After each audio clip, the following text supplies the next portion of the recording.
বিজয়নগরের রূপচাঁদার নামে বিক্রি হচ্ছে নিষিদ্ধ পিরানহা মাছ। মাছ সরবরাহ করছে বিজয়লাল। ব্রাহ্মণবাড়িয়ার বিজয়নগর আউলিয়া বাজারে রূপচাঁদা বলে বিক্রি হচ্ছে নিষিদ্ধ পিরানহা মাছ। প্রতিটি মাছের ওজন 700 থেকে 900 গ্রাম। প্রতি কেজি মাছ বিক্রি করা হচ্ছে 300 থেকে 350 টাকা। আজ শনিবার দুপুরে উপজেলার আউলিয়া বাজারে এই মাছ বিক্রি করতে দেখা যায় খুচরা মাছ বিক্রেতাদের। উপজেলার আউলিয়া বাজারে বিক্রির জন্য হরেক রকম মাছের সঙ্গে পিরানহা নিয়ে বসেছেন মাছ বিক্রেতারা। প্রতিটি মাছের দাঁতগুলো প্রায় মানুষের দাঁতের মতো। প্রতি কেজি 300 থেকে 350 টাকা দরে বিক্রি করেন। এই মাছ নিষিদ্ধ হওয়ার সত্ত্বেও কেন বিক্রি করছেন জানতে চাইলে বিক্রেতারা বলেন, আড়তদার বিজয়লাল নিয়ে এসে আমাদের বিক্রি করার জন্য দিয়েছে, তাই আমরা বিক্রি করছি। এ ব্যাপারে আড়ত মালিক বিজয়লালকে জিজ্ঞাসা করলে উনি বলেন, আমি বিক্রি করি নাই, ওরা কোথায় থেকে এনে বিক্রি করে আমি জানি না। ওনাকে জিজ্ঞাসা করা হয় যে বিক্রেতারা বলছে আপনি বিক্রি করেন এবং ওনারা আপনার কাছ থেকে নিয়েছে। তখন বিজয়লাল বলে, এগুলো মাধবপুর বিক্রি হয়, হরহামেশা আপনারা ওইখানে যান। উপজেলা মৎস্য কর্মকর্তা জায়মান জাহান বলেন, পিরানহা মাছ দেখতে অনেকটা রূপচাঁদা মাছের মতো। এগুলো রাক্ষসী স্বভাবের।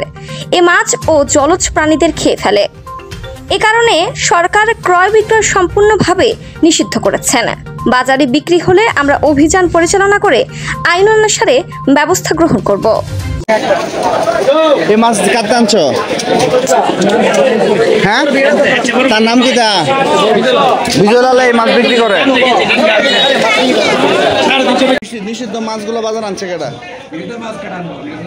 সবাই তো কইতাছে বিজয়লাল কেটা, তো বলতেছে আপনি বিক্রি করছেন। হ্যাঁ আনে নাই তো, আপনি আপনার আড়ত থেকে তারা মাছ কিনে এনেছে।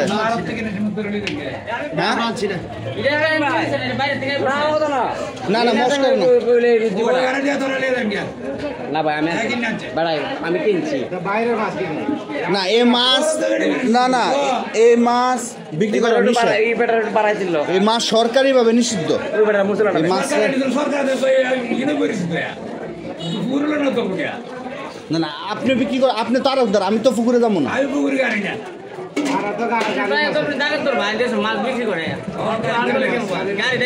না আমি বাজারে পাইছি, আমি আপনি যেভাবে আমি যে এই কুম্বালা মাছ বসে মাই বই থাকতাম, এখন আমি বাজারে আইছি, মাছ পাইছি।